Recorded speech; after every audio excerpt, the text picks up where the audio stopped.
Sir ನಮಸ್ಕಾರ. ಇದು ನಿಮ್ಮ AW ಚಾನಲ್. ಈಗ ಒಂದು ಕಡೆ ಸಿದ್ದರಾಮಯ್ಯ ಅವರೆಲ್ಲ ಒಳ್ಳೇದೆಲ್ಲ ಮಾಡ್ತಾ ಬಂದವ್ರೆ, ಬಸ್ ಫ್ರೀ ಕೊಟ್ಟವ್ರೆ, ಜನರ ಹೇಳಿಕೆ ಮತ್ತು ನ್ಯೂಸಲ್ಲೆಲ್ಲ ನಿಮಗೆ ಗೊತ್ತಿರುತ್ತೆ ಅಲ್ವಾ. ಆಮೇಲೆ DK ಶಿವಕುಮಾರ್ ಅವರೆಲ್ಲ ಎಷ್ಟು ಕಾರ್ಯಕರ್ತರುಗಳಿಗೆ ಎಷ್ಟು ಕೆಲಸ ಕೊಡಿಸ್ತೀವಿ ಮತ್ತು ಮನೆಯೆಲ್ಲ ಮಾಡಿಕೊಡ್ತೀವಿ ಆ ಥರ ಎಲ್ಲ ಹೇಳ್ತಾ ಬರ್ತಾವ್ರೆ. ಮಾಡ್ತಾನೋ ಅವರೆಲ್ಲೋ ಇನ್ನೊಂದು ಕಡೆ ಬಂದ್ಬಿಟ್ಟು ರಾಮ ಮಂದಿರ ಓಪನ್ ಆಗಿದೆ. ಸೊ ಇದ್ರ ಮೇಲ್ಗಡೆ ಪ್ರತಾಪ್ ಸಿಂಹ ಅವರು ಒಂದು ಪ್ಲಸ್ ಪಾಯಿಂಟ್ ಅವರಿಗೆ ಮೋದಿಜಿ ಕಡೆಯಿಂದ. ಸೊ ನಿಮ್ಮ ಸಪೋರ್ಟ್ ಯಾರಿಗಿರುತ್ತೆ ಅಂತ ಸರ್ ಇದರಲ್ಲಿ? ಸರ್ ನಮ್ಮದು ಸೆಂಟ್ರಲಲ್ಲಿ BJP ಸರ್. Okay sir. ಒಳ್ಳೆ ವರ್ಕ್ ಮಾಡ್ತಾರೆ Narendra Modi, good person sir. ನಮ್ಮ ಕರ್ನಾಟಕ ಸ್ಟೇಟಲ್ಲಿ ಸರ್ ಸಿದ್ದರಾಮಯ್ಯ ಒಳ್ಳೆ ಕೆಲಸ ಮಾಡ್ತಾಯಿದ್ದಾರೆ ಸರ್. ಹೆಂಗೆ ಅಂತ ಹೇಳಬೇಕು ಅಂದರೆ, ನಾನು actually sir JDS, originally JDS Kumaraswamy follower sir. But ಇವರು ಸಿದ್ದರಾಮಯ್ಯ ಅವರು ಸರ್ ಹೆಣ್ಮಕ್ಳಿಗೆಲ್ಲ ಅನುಕೂಲ ಮಾಡಿದ್ದಾರಲ್ಲ ಸರ್. ಎಷ್ಟು ಎಲ್ಲ ಹೆಣ್ಮಕ್ಳಿಗೂ ಸರ್ ಈಗ ಬಸ್ ಫ್ರೀ ಅಂತ ಬೇರೆಯವ್ರು ಏನು ಹೇಳ್ತಾರೋ ಗೊತ್ತಿಲ್ಲ ನನಗೆ. ಹೆಣ್ಮಕ್ಳಿಗೆ ಎಷ್ಟು ಅನುಕೂಲ ಆಗಿದೆ ಸರ್, ಖುಷಿಯಾದ ವಿಚಾರ ಅದೊಂದು. ನನ್ನ ಮಗಳೇ ಆಗಲಿ ಬೇರೆ ಹೆಣ್ಮಕ್ಳೇ ಆಗಲಿ ಎಷ್ಟು ಖುಷಿಯಾಗುತ್ತೆ ಸರ್. ಆಮೇಲೆ ಕೆಲವೆಲ್ಲ ಮಾಡಿದ್ದಾರೆ sir. Siddaramaiah is very good sir ನನ್ನ ಪ್ರಕಾರ ಸರ್. ಬೇರೆಯವ್ರ ಬಗ್ಗೆ ನಾನು ಐ ಡೋಂಟ್ ನೋ. ಬಟ್ ಸೆಂಟ್ರಲಲ್ಲಿ BJP ಸರ್, ಸ್ಟೇಟಲ್ಲಿ ಸಿದ್ದರಾಮಯ್ಯ ನಮಗಂತೂ ಖುಷಿ ಕೊಟ್ಟಿದೆ ಸರ್.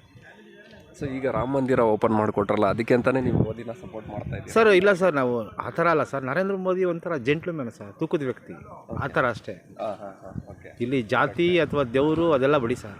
ನರೇಂದ್ರ ಮೋದಿ ತೂಕದ ವ್ಯಕ್ತಿ ಸರ್, ಜೆಂಟ್ಲ್ಮ್ಯಾನ್ ಸರ್. ಇವಾಗ ಇವರು ಇದೇ ಸಿದ್ದರಾಮಯ್ಯ ಅವ್ರ ಜಾಗದಲ್ಲಿ ಪ್ರತಾಪ್ ಸಿಂಹ ಅವ್ರೇನಾದರೂ ಬಂದರೆ ಒಳ್ಳೆ ಕೆಲಸಗಳು ಮಾಡ್ತಾರಾ ಅಂತ ಸರ್? ಖಂಡಿತ. Pratap Simha also gentleman sir, ಅವರು ತೂಕದ ವ್ಯಕ್ತಿ. ಬಟ್ ನಮ್ಮ ಸ್ಟೇಟಲ್ಲಿ sir Siddaramaiah sir is best sir. ಖಂಡಿತ. ಸೊ ನಿಮ್ಮ ಸಪೋರ್ಟ್ ಯಾರಿಗಿರುತ್ತೆ ಸರ್? ಸಪೋರ್ಟು ಅನ್ನೋದಕ್ಕಿಂತ ವ್ಯಕ್ತಿಗತ ಸರ್. ನಾವು ಸ್ವಲ್ಪ ಸಿದ್ದರಾಮಯ್ಯನ ಲೈಕ್ ಪಡ್ತೀವಿ ಸರ್. ಕಾರಣ ಏನಂದರೆ, ಸಾಮಾನ್ಯ ಜನಗಳಿಗೆ ಸಹಾಯ ಮಾಡ್ತಾರೆ ಸರ್. ಅದು ಒಬ್ಬೊಬ್ರಿಗೆ ಒಂಥರ ಅನಿಸುತ್ತೆ, ಏನು ಮಾಡೋದು ಹೇಳಿ. ಎಲ್ಲೋ ಒಂದು ಕಡೆ ಈಗ ಏನು ಹೇಳೋದಂದರೆ, ಫಾರ್ ಎಕ್ಸಾಂಪಲ್ ನಾನು ಒಂದು ಬ್ಲ್ಯಾಂಕ್ ಆಗಿರ್ತೀನಿ, ನಾನೊಬ್ಬ ಯುವಕ ಆಗಿ. ಈಗ ಸಡನ್ನಾಗಿ ಸಿದ್ದರಾಮಯ್ಯ ಅವ್ರು ಈ ಥರ ಎಲ್ಲ ಒಳ್ಳೇದು ಮಾಡ್ಕೊ ಬಂದವ್ರೆ. ಆ ಥರ ದೊಡ್ಡವರು ನೀವೆಲ್ಲ ಹೇಳೋದನ್ನ ಕೇಳಿ ನಾನು ವೋಟ್ ಮಾಡಿರ್ತೀನಿ. ಅದು ಬಂದ್ಬಿಟ್ಟು ನಾಳೆ ದಿನಕ್ಕೆ ಗ್ಯಾಸ್ ಜಾಸ್ತಿ ಆಗೋದು, ಇಲ್ಲ ಪ್ರಾವಿಷನ್ಸ್ ಏನೋ ಜಾಸ್ತಿ ಮಾಡೋದು, ಈ ಥರ ಎಲ್ಲ ಬಂದಾಗ ನಾನು ತಪ್ಪಾಗಿ ವೋಟ್ ಮಾಡಿಬಿಟ್ನಲ್ಲ ಅಂತ ಒಂದು ನನಗೆ ಅನ್ನಿಸ್ಬಿಡುತ್ತದೆ. ಸೊ ಅವಾಗ ರೈಟ್ ಡಿಸಿಷನ್ ತಗೋಬೇಕು ಅಂದರೆ ನಾನು ಯಾವುದ್ರ ಮುಖಾಂತರ ಒಬ್ಬರನ್ನ ಈ ಪಕ್ಷಕ್ಕೆ ನಾವು ಕರೆಕ್ಟಾಗಿ ಜಡ್ಜ್ ಮಾಡಿ ವೋಟ್ ಮಾಡಬೇಕು ಅನ್ನೋದಾದರೆ ಯಾವ ಥರ ಇದರಲ್ಲಿ ಅಡ್ಜಸ್ಟ್ ಮಾಡ್ಬೋದು ಸರ್? ನನ್ನ ಪ್ರಕಾರ ಪಕ್ಷ ಕಾಂಗ್ರೆಸ್ ಪಕ್ಷ ಆಗಲಿ ಸರ್, BJP ಪಕ್ಷ ಯಾವುದೇ ಬರಲಿ ಸರ್, ಯಾವುದೇ ಪದಾರ್ಥ ಸರ್, ಬೇರೆಯವ್ರು ಏನು ಹೇಳಲಿ ಸರ್, ಯಾವುದೇ ಪದಾರ್ಥ ಯಾವುದು ಡೌನ್ ಆಗಲ್ಲ ಸರ್. ಯಾವುದೇ ಪಕ್ಷ ಬರಲಿ ಸರ್, ಪ್ರತಿ ವಸ್ತುನೂ ದಿನ ಮೇಲ್ಗಡೆ ಹೋಗುತ್ತೆ. ಯಾಕಂದರೆ ಸರ್ ನಮ್ದು ಇಂಡಿಯಾದು ಎಕನಾಮಿಕ್ ಮೇಲೆ ಡಿಪೆಂಡ್ ಆಗುತ್ತೆ ಸರ್ ರೇಟ್ಸ್ ಎಲ್ಲ. ಅದು ಬಿಟ್ಟರೆ ಸರ್ ಮಿಕ್ಕಿದ್ದೆಲ್ಲ ಸುಳ್ಳು ಸರ್. ಪ್ರತಿ ಪದಾರ್ಥನೂ ಆಯಿತು ಸರ್, ನೆಕ್ಸ್ಟು BJPನೇ ಬರಲಿ ಸರ್, ದಳನೇ ಬರಲಿ, ರೇಟ್ ಡೌನ್ ಆಗಲ್ಲ ಸರ್. ಇಂಪಾಸಿಬಲ್. ಯಾವ ಪದಾರ್ಥ ಡೌನ್ ಆಗಿದೆ ತೋರಿಸಿ ಸರ್. ಒಂದು 10 ವರ್ಷದ ಹಿಂದೆ ಹೋಗಿ ಸರ್, ಅದ್ಯಾವ ಪದಾರ್ಥ ಡೌನ್ ಮಾಡಿದ್ದಾರೆ ಹೇಳಿ ಸರ್? ಸಾಧ್ಯವೇ ಇಲ್ಲ ಸರ್. ಪ್ರತಿ ವರ್ಷ ನಮ್ಮ ಪ್ರತಿ ಪದಾರ್ಥನೂ ಮೇಲೋಗ್ತಾ ಇರುತ್ತೆ. ಓಕೆ, ಇದು ಜನರಲಿ ಸರ್. ಯಾವ ಪಕ್ಷ ಬಂದರೂ ಅಷ್ಟೇ ಸರ್, ಕಡಿಮೆ ಮಾಡೋಕ್ಕಾಗಲ್ಲ. ಕಾರಣ ಏನಂದರೆ ಇಷ್ಟೇ ಸರ್, ಎಕನಾಮಿಕಲ್ ಮೇಲೆ ಡಿಪೆಂಡ್ ಆಗುತ್ತೆ. ನಮ್ಮ ಇಂಡಿಯಾ ಎಕನಾಮಿಕಲ್ ಮೇಲೆ ನಾವು ಹೆಂಗೆ ಸಂಪಾದನೆ ಮಾಡ್ತೀವಿ, ವ್ಯಕ್ತಿ ಅದೇ ಮೇಲೆ ಡಿಪೆಂಡ್ ಆಗುತ್ತೆ ಸರ್. ಓಕೆ, ಅದು ಸಿಂಪಲ್ ಲಾಜಿಕ್ ಸರ್.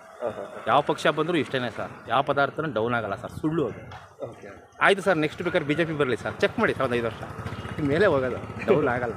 ಸೊ ನೀವು ಹೇಳೋದ ಮುಖಾಂತರ ನೋಡಿದ್ರೆ ಗ್ಯಾಸ್ ಈ ಪ್ರಾವಿಷನ್ ಎಲ್ಲ ಪ್ರೈಸ್ ಜಾಸ್ತಿ ಮಾಡ್ತೀವಿ, ಅದೇ ಬೆಲೆ ಜಾಸ್ತಿ ಏರಿಕೆ ಕಡಿಮೆ ಮಾಡ್ತೀವಿ ಅನ್ನೋದು ಹೋಗ್ಬಾರ್ದು.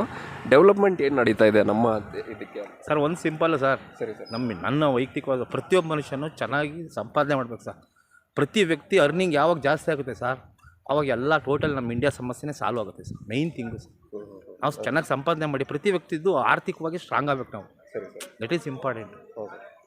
ನಾವು ಯಾವಾಗ ಫೈನಾನ್ಷಿಯಲಿ ಸ್ಟ್ರಾಂಗ್ ಐತಿ ಸರ್, ನಮ್ಮ ದೇಶನೂ ಇಂಪ್ರೂವ್ ಆಗುತ್ತೆ ಸರ್. ಇದೇ ಭಾಳ ಸಿಂಪಲ್ ಸರ್. ಓಕೆ ಸರ್, ಲಾಸ್ಟಾಗಿ ಒಂದು ವಿಷಯ ಹೇಳೋದಾದರೆ ಜನರಿಗೆ ಸರ್, ಜನರಿಗೆ ಗಳವೆಗೆಲ್ಲ ಯೋಚನೆಗೆಲ್ಲ ಸಿಕ್ಕಾಕೊಡ್ತಾರೆ ಸರ್. ಜನರಿಗೆ ನನ್ನ ಗುಡ್ ವಿಷಸ್ ಏನಂದರೆ ಸರ್, ದಯವಿಟ್ಟು ಎಲೆಕ್ಷನ್ ಟೈಮಲ್ಲಿ ಯಾರ ಹತ್ರ ಹಣ ಇಸ್ಕೊಬಿಡಿ. ಇದು ನನ್ನ ಮನವಿ ಸರ್. ಹಣ ಇಸ್ಕೊಬಿಡಿ ಸರ್, ನಿಮ್ಮ ಚಾಯ್ಸ್ ಯಾರಿಗಾರ ವೋಟ್ ಹಾಕಿ ಸರ್. ದಯವಿಟ್ಟು 2,000 3,000 ಅದು ದಯವಿಟ್ಟು ಇಸ್ಕೊಬಿಡಿ ಅಂತ ನನ್ನ ಕೈ ಮುಗಿದು ಪ್ರಾರ್ಥನೆ ಸರ್. Thank you sir.